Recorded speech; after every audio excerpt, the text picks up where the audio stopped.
Thank you. It's great to have you all with us. I don't have to tell you that we are running behind in terms of time, but this is the very last session, and I do want to make good use of it, and I will probably apply a bit more Western style of moderation, where I might cut you off and interrupt you here and there. So please bear with me, just in order to perhaps gain back some time that we've lost. But I do, of course, want to make ample use of the outstanding leadership that we have here on this stage. We are talking, of course, about leadership in challenging times, and boy, are they ever. All of you, of course, are at the forefront of this debate, dealing with the complexities on a daily basis. Perhaps 60 seconds each, just to get warmed up, if you will, starting with you, Mr. Humayun. Everybody says that this is challenging, these are challenging times. But at the end of the day, to you, in 60 seconds, what does leadership mean? What does leadership mean from your perspective? Also, of course, based on your extensive experience. No, thank you so much for the opportunity, and thank you for controlling the time. I think we all need to manage that, so thank you for taking the lead. So, and as you rightly mentioned, I think challenging is an understatement. I would say that we have seen as businesses, business houses, as business leaders, unprecedented times. What we have seen in the last 3-4 years, and I'm sure, as we progress with the conversation, we'll get to talk about that. Leadership, to your question, again, in the interest of time, in my opinion, leadership is not about roles. Leadership is not about titles. Leadership is not about how fancy an office you have in the organization. Leadership is about getting into the trenches with your team in the time of crisis. Leadership is all about rolling up your sleeves and going out there, meeting your customers, meeting your partners, and giving them the comfort that we are here for you, we are here with you. And we have done that. Leadership is all about bringing the teams together in a crisis situation and then showing them the way, the vision on how to move forward. Leadership, what I've learned in my career as a professional and also as a leader, that in good times, even somebody as incapable as I am would shine. But the real metal of leadership stands out in crisis situations, in challenging times, in difficult times, what we have seen, and still keeping your organization afloat and continue to make progress. That, in my opinion. And anybody in that sense can be a good leader during very comfortable, very calm times. But of course, it counts when the waters are getting rougher. And thank you so much. I think it's a very valid point you made about rolling up your sleeves. That's leading, being in the trenches with your team and not being a detached part, an aloof, detached part of the operation. Very wise and very appreciated. Said Vekar. Great to have you with us. Also 60 seconds, what makes a good leader? So I think as a general rule, what makes a good leader, many factors, but for me most important is that leader must learn to live the future. And it's very critical for leadership to understand how the future will look like, because you can live the present, the problem, and you will somehow sail through it. The problem is, will you be able to live tomorrow? And for that, you got to read the future very well, and leaders need to do that. Once they have, in their own wisdom and looking at the surrounding, they have read the future, then it's extremely critical for leaders to chalk out their vision as to how they will navigate through it. And third very critical thing is not just accepting whatever the challenge is. And look, I have a 40-year career, and I've heard this word every year 400 times since last 40 years. So that way, not much has changed, right? But yeah, the level of complexity and possibly the level of challenges continue to go up. But that's because the world has been compounding and increasing complexity. So the last point for me is, one, live the future, understand it, navigate, then have a chart, have a clear-cut plan how you want to navigate through it. And third, be very transparent to your people. Leadership is about credibility. Leadership is about strong communication. And let them know the why a lot more than the what. So why you are doing what you are doing? Why should people be with you in these challenging times, and why it is critical? Because sometime in challenging times you have to make tough decisions. Why these tough decisions are important? A lot of time I've seen leaders focus on the what, lot more on the why.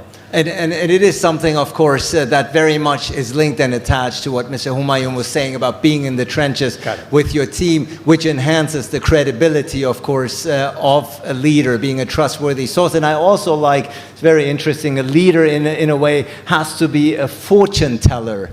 A fortune teller. It's a skill, without a doubt, to be able to map out the future and not only react to the challenges when they are there, but to foresee them in order to be prepared. Very lovely. Thank you to listening to both of you already, taking some mental notes here. Mr. Mohammed, I want to bring you in here as well and give you your 60 seconds. As a leader, how you define and see good leadership. Sure. Thank you, Ali. Just adding on to the wonderful points made by the two gentlemen. So I'll pick on two more points. For me, clarity of purpose. That's something that I think should be your foundation of leadership, no matter which organization you're in, which sector you're in, which country you're operating in, and the drift from the purpose should not really happen. Of course, there are times when organizations pivot from what they're doing and they get into new businesses, vertically or horizontally. But the foundation needs to be clarity of purpose. Now, that clarity of purpose, a leader needs to disseminate that to the entire organization. So right down to the most junior level employee, up to the senior level people, they need to know what the purpose is of the organization. Because then if you have challenging times and you're clear on the purpose, you're able to move through the challenging times. So that, I think, for me, at least in my leadership role, that's something I've really sort of held on to very, very tightly. The second one, I feel, in today's day and age, if you had asked this question to someone maybe 2-3 decades ago, the answer would have been different. But in today's day and age, a leader needs to have a very wide bandwidth to be able to see the bigger picture. And I think that's what was just mentioned, that in a way being a fortune teller, which is quite difficult at times. More often you're wrong than right, I would say. But then being able to see the bigger picture, being able to motivate the team to look at the bigger picture, but at the same time, if needed. And that's where in challenging times, the leader needs to be able to see the micro level picture as well. So I think having a broader bandwidth allows a leader of today to navigate through challenges. So I would put these 2 points as something a leader should have. Yeah, thank you so much. A clear sense of purpose. I think that's very much appreciated. It goes for any organization where there's consistency from the bottom to the very top, and vice versa, of course. And I also very much appreciate the last point about a leader in the 21st century has to be so, if you will, the talents have to be so wide-ranging. It's no longer be enough to be excelling in just one field, but also a lot of psychological work, I would imagine, aside, of course, from the knowledge that you have accumulated over the decades to understand your employees and the mission. Thank you so much for that indeed, Mr. Mohammed. Mr. Riaz, let me move to you and also get your 60 seconds on what a good leader constitutes of in the 21st century. So I think where you started off with that these are challenging times, I think every generation in that time has felt that these are challenging times. So I don't think that's unique to us. Leadership at any point in time, to me, for a leader, it's 3 focus areas. Can we get you closer to the microphone, perhaps? What I was saying was that leadership to me is 3 focus areas for any good leader. Number 1, purpose and people. A clarity of purpose that comes from the heart, not just from the mind. And to be able to galvanize a group of people behind it where that purpose is viscerally shared by all. So I think the first focus area is really people and purpose. The second is what we refer to as care and growth. What's your role? Is to care for people and to help them grow. If you have a clear purpose, if you have a good team, your role is to really help to take care of them and to help them grow in the best version of themselves. The last focus area is then do your very best to get out of the way. You should be as dispensable as you can make yourself to be, and your success is in being dispensable. So the more you can get out of the way, the more you can enable people to achieve and get to the finish line first. And you getting there last because you're leading from the back, the more successful you are. So people and purpose, care and growth, and get out of the way. And get out of the way. Basically, lay the framework, set the standards, and then have trust and faith in your employees to execute that vision. Thank you so much. Very precise, also answered very precisely, like a leader. So all four of you up until now have been very, very insightful in your messages. Certainly, we have a lot of young people here, a lot of students here. I'm sure they are taking very notes. They're taking notes very carefully, learning from leaders such as yourself in that field. And of course, having listened to the four of you, let me move on to Mr. Mohammed as well and also get his take. As a leader, on what constitutes a leader? Yeah, thank you for the opportunity. So I'm with the Oil and Gas Development Company Limited. So I think just to put the perspective, I mean, I would put it in a manner that, you call yourself and you say mirror, mirror. And you see the self-reflection and you decide that, how you are going to treat the people, because people are not the tools of the trade, so they are not the tools of the trade. So you need to be a leader, you need to be very authentic, you need to have that human part of it, and I think you need to do things with purpose. So as long as you carry that thing and you are seen as a very authentic person, as an authentic leader, and you have that human part of it, and it's just not the role that you are carrying as a leader, then you will be able to, then you will be successful in the organization. Also, very clear, very precise in how to operate. And if I can call upon Mr. Shah at the very end and get his perspectives to conclude the very first quick roundup. Yes, thank you to the MAP for inviting and arranging this seminar.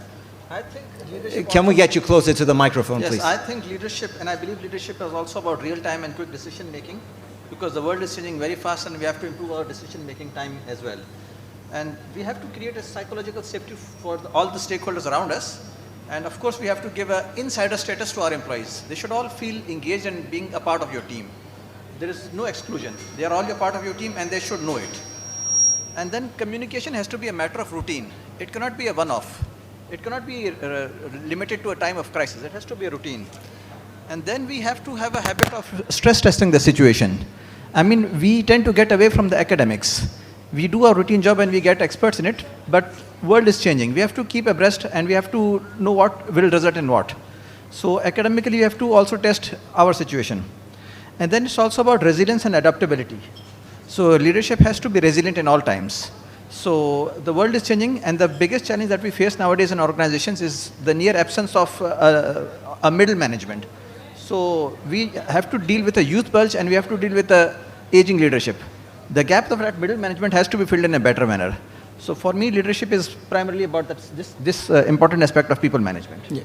Thank you so much. I think I speak for all when I say that just listening to all six of you in this quick fire round, if you will, has shown to me at least why you are leaders, because you have clearly understood not just the assignment, but you have also certainly are leading by and through experience. I think that is abundantly clear. And after having listened to all of you, we've reflected together here on how leadership can navigate the volatility and the challenging times that we are all going through, and some of the points that you've made on how to sustain excellence under pressure and uncertainty, and that's very much appreciated, of course. Mr. Humayun, if I can return to you again, then in conclusion, after having listened to all of you and after taking in the very valuable information, what leadership qualities, you've all clearly demonstrated and articulated what is needed at the moment. The word fortune teller, of course, comes to mind. Also keeping in mind we have a lot of young people here in the audience who will shape the future of Pakistan. What leadership qualities will define success, not today, but in the coming decades? Okay. How will leadership change, if at all? Or the requirements of leadership? I think one of the most important traits that I see that will define leadership as you move forward, and especially now with the element of technology coming in, which is part of slowly and gradually becoming part of every business, AI and whatnot. But I think the most critical quality in a leader would be starting with, which I have believed in all my life, and I think that will continue to steer my career at least. And because there are many young professionals in the audience, so I would like to convey this to them. Keep integrity at the top of your agenda. Integrity is your passport to success. The day you compromise on your integrity or anything, any event that may push you towards that, you need to go back. Integrity at the top of it. Second, That is not to be misunderstood by not to compromise, right? Sometimes the two flexibility can be is something else. Yes, flexibility is something else. Compromising on integrity is a necessity of a daily working no-go. life. Never compromise on your integrity. And like I said, how do you define integrity? So integrity is how you conduct yourself. How do you conduct yourself in front of your colleagues, in front of your customers, in front of your partners, in front of your larger, wider? How are you perceived in the market? We are all leaders. We represent very reputable organizations, and we carry a brand, a badge which is much bigger, much larger than each one of us. So when people start questioning that, okay, I work for a global company, Schneider Electric, when they say, oh yeah, Schneider, I'm not so sure, if they really conduct themselves fairly and equitably in the market.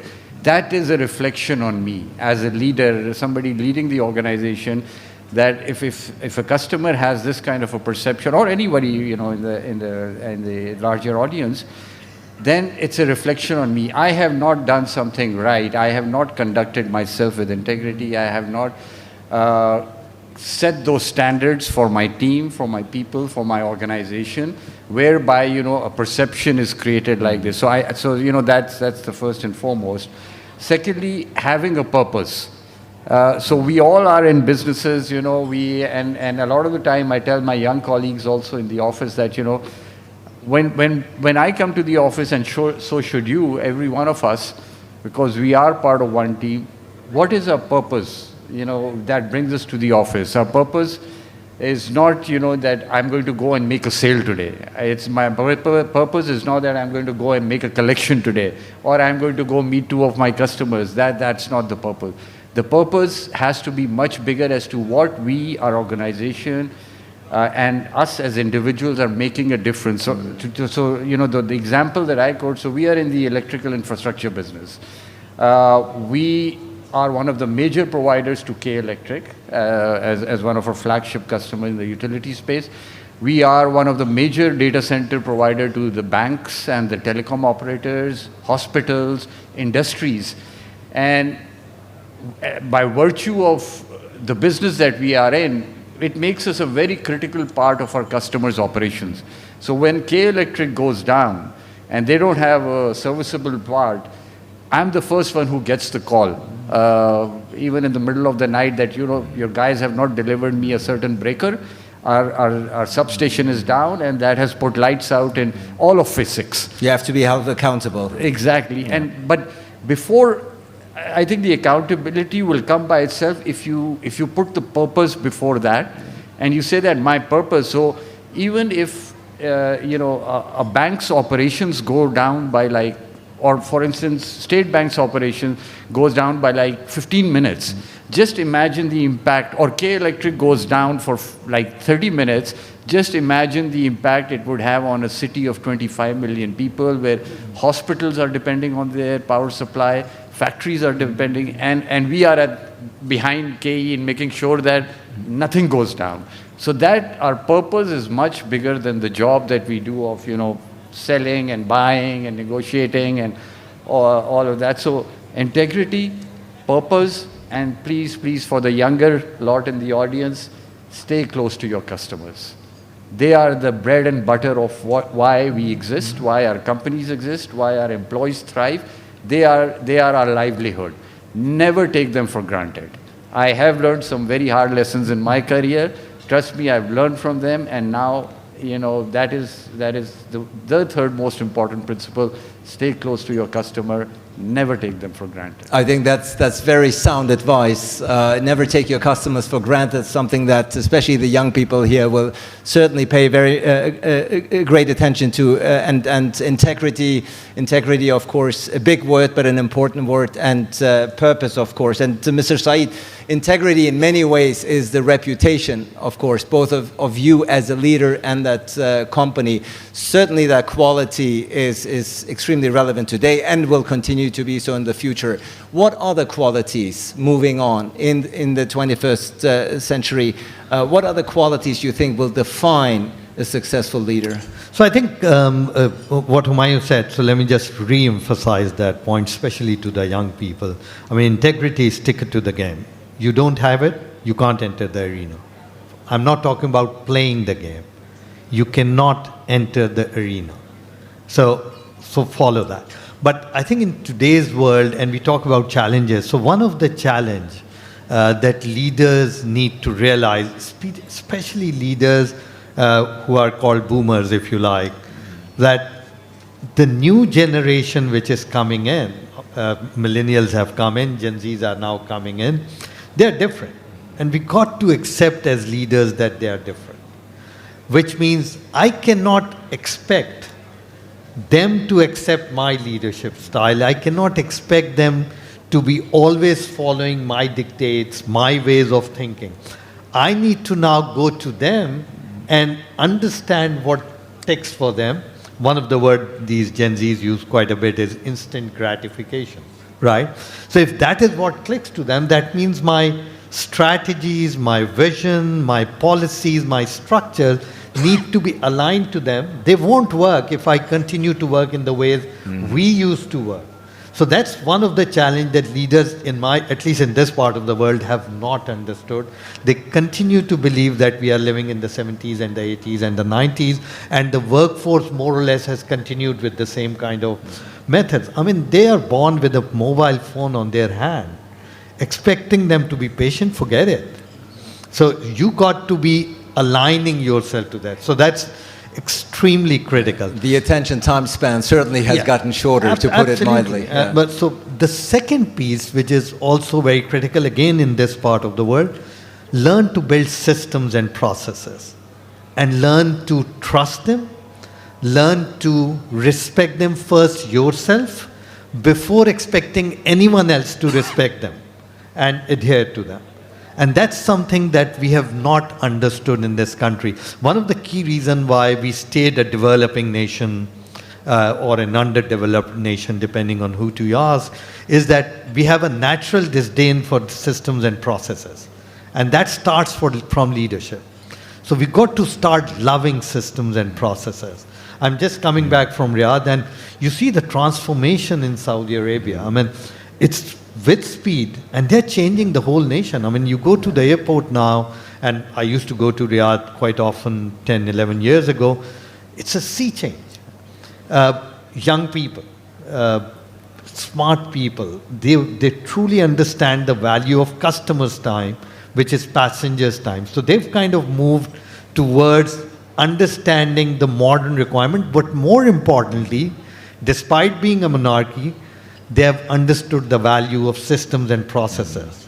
That is where leadership has failed us, and all leaders need to not just accept the failure, but learn to build systems and processes and start accepting, adhering, following them first yourself. Very well appreciated. As somebody who's been to Saudi Arabia and Riyadh specifically many times, I can only confirm what you've been saying, how the country has been transforming radically and significantly in the last few years. So thank you for demonstrating the importance of systems and procedure in that sense. Mr. Mohammed Ali Ahmed, looking at you, not trying to estimate your age in any sense or shape or form, but it seems to me you already are part of the young leadership out there, one of the younger leaders at the very helm. So you certainly understand the question of what qualities are needed in order to be successful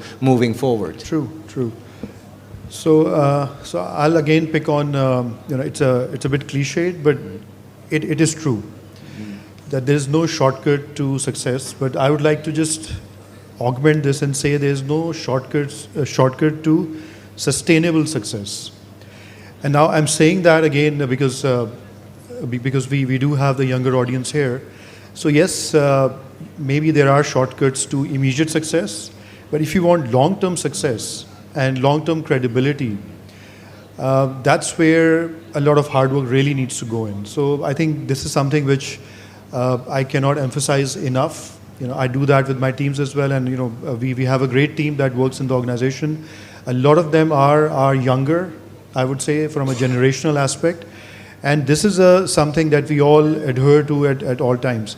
The second thing, I think, which has been covered, but I'll try and give it in a different context.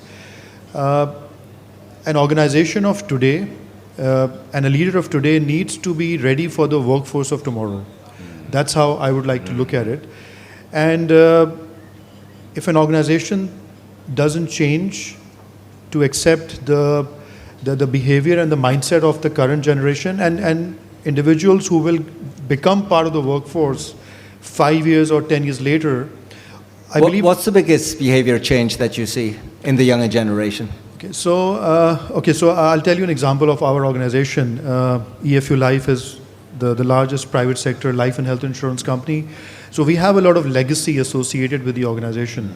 I took charge as CEO about 2 years ago, and I'm trying to transform a number of things, including how we deal with our people. And one of the definitions which I've tried to change in the organization is the definition of loyalty. So with a legacy mindset, I'm sure a lot of people will agree that loyalty means the number of years you've served in an organization. That's how it is considered. That's how it's measured.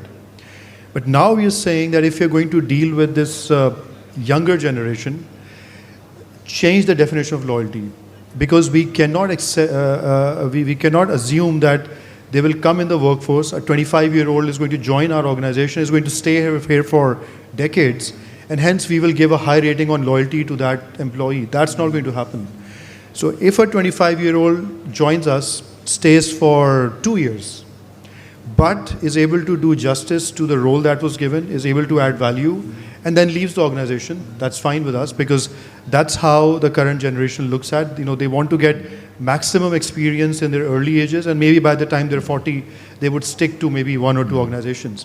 So just giving you this one example that the definition of loyalty has been changed, and we don't use number of years anymore. The legacy mindset still says use number of years, but we are saying no. Look at the value they've added, and if they've added value in the short tenure they've had with us, that's good for us. We should have a pipeline so that if 2 people leave, we recruit 3, and we assume the 3 are again going to stay with us for 2 years only. So with that shift in our HR philosophy, once we've done that, we are at peace now. I think we don't really struggle to say that why are these younger people leaving us, because we know that they want bigger experience, a more diverse experience. So in terms of leadership lessons for the future, I think this is what leaders also need to look at today. That's very interesting indeed, to redefine the term loyalty. As you say, used to be that the previous generation took pride in the fact that they were part of a company for 30, 40, even 50 years, and they're still married in that, obviously, goes without saying, but the younger generation, as you pointed out, is looking at it very differently. But it may not matter if you just seize the time that they are there in an efficient manner. Thank you for pointing that out, Mr. Riaz. Let me also come to you and ask you what leadership qualities, in your opinion, will define success in the coming years and decades. So I think our colleagues have spoken very well regarding all that is needed in terms of the external manifestation of what leadership means.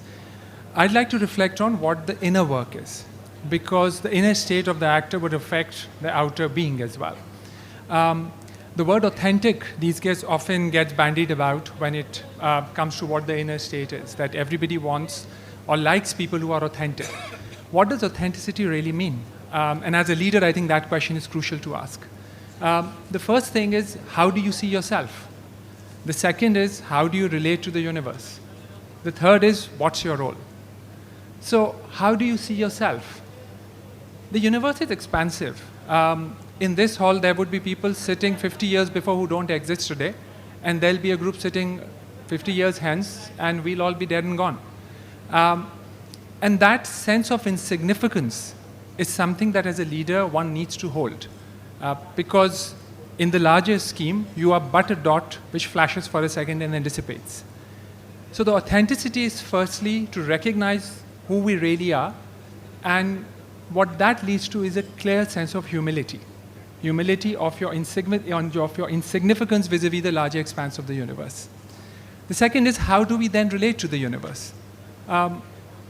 With gratitude, because we've been given more than our due.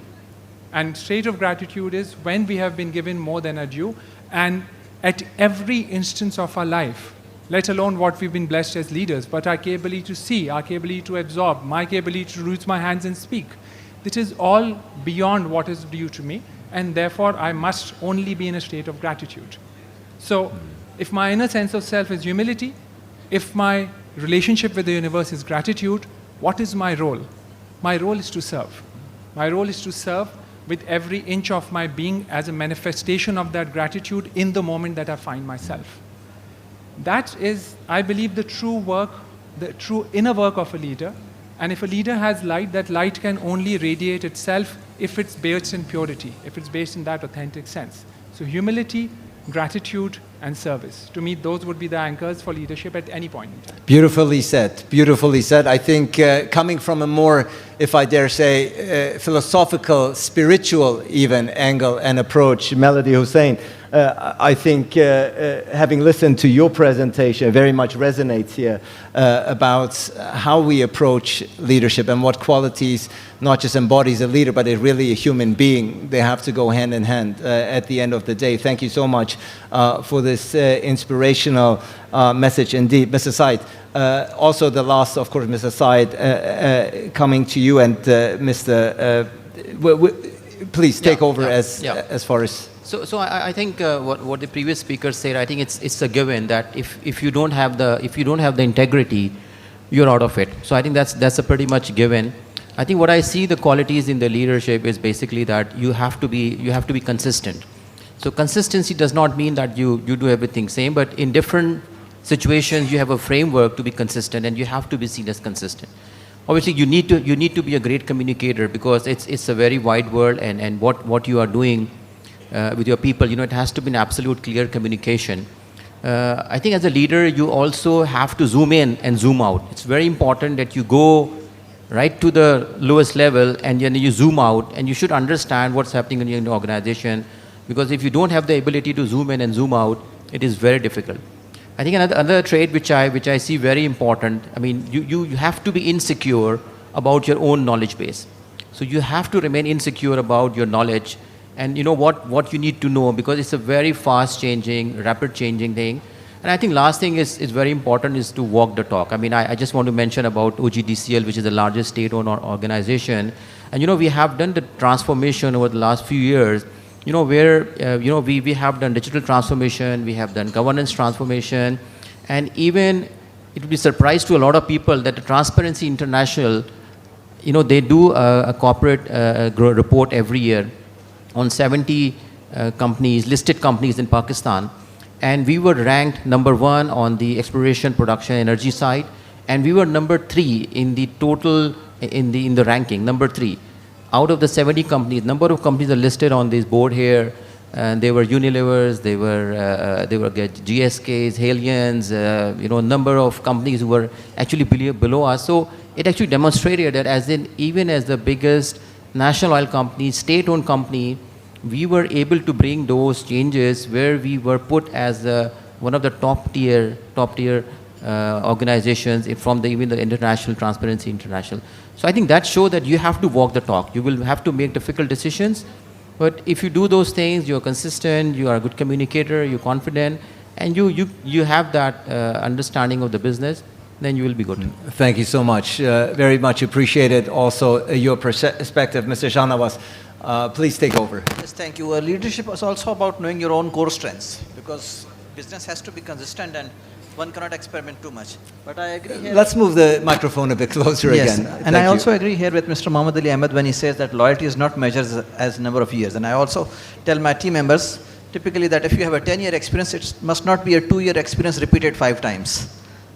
So that has to be a very important difference.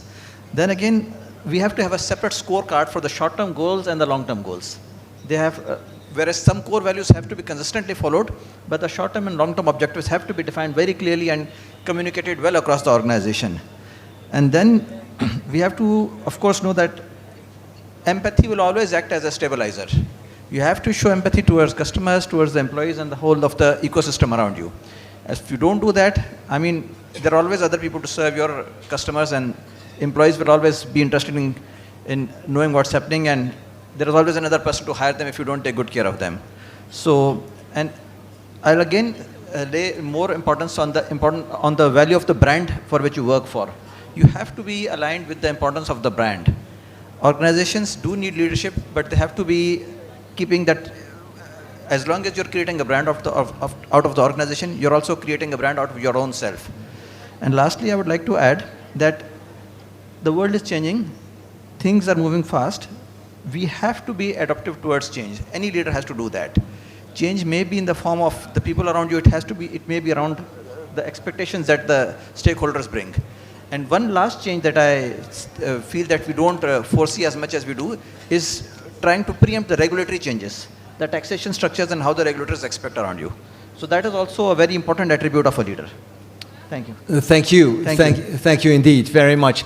Ladies and gentlemen, we are, of course, at the 25th MAP Leadership Conference. The title you see here up on stage very, very boldly, Leading Change, Vision to Excellence, something that all 6 gentlemen here and all 4 speakers before you, of course, are exemplifying on a daily basis. To wrap up, not just this panel, but also this conference, and this time perhaps in reverse order, and we'll end with you, Mr. Humayun. Let me start with you, Mr. Shanawaz. We are once again here in this audience assembled here joined by great leaders, but also the next generation. What is the one thing, what is the one lesson that you want to leave this young generation with here today? Maybe perhaps even a lesson that you have been given when you were younger. 25 years ago, I was a student at the Institute of Business Administration, and the MAP came and visited us and invited us to their first conference. So it's beautiful, coming full circle. Yes, I've seen it. The students and younger generation of today are the leaders of tomorrow. They are the customers of tomorrow. Please pay more and more focus on the youth. That is my message. And that is my lesson that I draw out of it. Thank you so much. The number one lesson and piece of wisdom that you want to leave the younger audience here with today? Yeah, I think that's something we also give to our children as well. You know, like have your heart and soul and passion. You know, whatever you do with passion and have your heart and soul into it. I think all sound advice, Mr. Riyas. Purpose in direction and sincerity in action. I think that's about it. Thank you so much. Mr. Mohammed? I think the lesson would be, or the advice would be, that leadership is not always about having all the answers, because you would never really have all the answers, but what you need is being steady when things around you keep on shifting. But if your mind and heart is in the right place, you will stay steady, but you will not really have all the answers all the time. And that is something which a leader needs to be comfortable with, rather than thinking of that as a shortcoming. Think of it, be comfortable in that, but be steady when things around you shift. And it's okay to be transparent about that, because I think none of us here on the stage or beyond can expect us to have every single answer. Absolutely. So be bold and be transparent about that fact. I like that very much. Thank you. Also to you, Mr. Saeed. So I think people talk about the fact that leaders don't know everything and shouldn't. So be vulnerable. It's fine to be vulnerable. It's fine to say, I don't know. It's fine to say, I want to learn from you. You build credibility. To the young people, because I said they love the word instant gratification, I love the word too, right? There is no shortcut to success. You got to follow the road to success. Now, it is very possible, and I'm very sure this is how it is going to be, that you will get to the success that I could achieve maybe in half the time. But you will need to spend that half the time to get to the success, right? It won't come easy. Roger Federer is Roger Federer because he went through a journey. So be prepared for that. Do it faster, do it smarter, do it better, all of it. But won't happen today. If it does, that won't be sustained. You have to pay your dues. You have to also have your setbacks, of course. No career is a linear line. None of you experienced that. Certainly I didn't. And I'm sure many people here in the audience can certainly relate to that. Mr. Humayun, you will get the last word here on this panel. No, good. Finally, thank you for that, because I always felt that I was the first one and I wasn't sure if I was headed in the right direction. You did, but to turn the table and put less pressure on you. So before I get to the core of the question, I think one thing I'd just like to reiterate for the younger audience here, that success, as my colleagues and my peers and my mentors, the gentleman sitting next to me has been my mentor all my life, so I really appreciate his advice. That success is a marathon, it's not a sprint. So there's no such thing as short-term success. Success, if you say the word success, it's always long-term. It's a marathon. So don't expect that it will come in 2 years. You will have to give your blood and sweat before you reach that level. The second point, I think, from somebody who's always represented my entire career, that from the day I graduated from college till today, I have represented Pakistan with at an international level, at a multinational level, and work with the multinational organizations. So for the younger lot, my message is that please always remember the brand Pakistan that you represent in anything and everything that you do. Because I represent a global Fortune 500 companies, but whenever I get on a global call, they don't know Humayun. They say, oh, the GM of Pakistan is joining the call. So what they measure you on is, again, all of the things that we spoke about: your business conduct, your business management, your business acumen, your ability to predict the future, your P&L management, your ability to manage a crisis situation, how you manage the team, everything. How do you conduct yourself in communication, in terms of respect. So all of that comes secondary to you as an individual. The first thing they say that, this gentleman or this lady is representing Pakistan. So please never forget that. A lot of the times I see these young folks saying that, oh yeah, but the guy was from Mexico, I'll probably never even see him again. That's not how. That one guy in Mexico would be influencing many other people in the company, and they'll be saying that, about somebody, an individual in Pakistan. So please keep that at the very top of your mind, that brand Pakistan is important than all of us. It's important than us as individual, what we achieve, what we do not achieve. And in the end, just to conclude, I've always believed in this philosophy, and I'd like to just leave you with that. Quitting is never an option. Failure is an option. We all fail, we have failed, we will continue to fail. We learn from it and we get up and we start running on it. But quitting does not give you anything. It doesn't teach you anything. It doesn't serve any purpose. So please do not quit in your careers, face the failure, get up and start running again. Persistence, certainly persistence is the key here to any success. And I think also, judging by the applause, I think the point you were making, that all of you here on the stage and in the audience, those who are moving up, should keep in mind that they are an ambassador, for lack of a better term, of this country and culture and business culture as well. So thank you for that. Ladies and gentlemen, I think I speak for all here in the audience when I say this session has been extremely valuable. Listening and learning from 6 outstanding business leaders here on how to be a successful businessman or businesswoman in the 21st century. A lot of notes to take away from this session, a lot of valuable lessons. Thank you so much for your leadership, for being here, and for taking the time to join us here on stage. This is your applause. Much appreciated. Thank you so much. And I want to ask Mr. Farooq Junaidi to join us here for the mementos and to give you the well-deserved flags of recognition. Thank you so much. Appreciate it.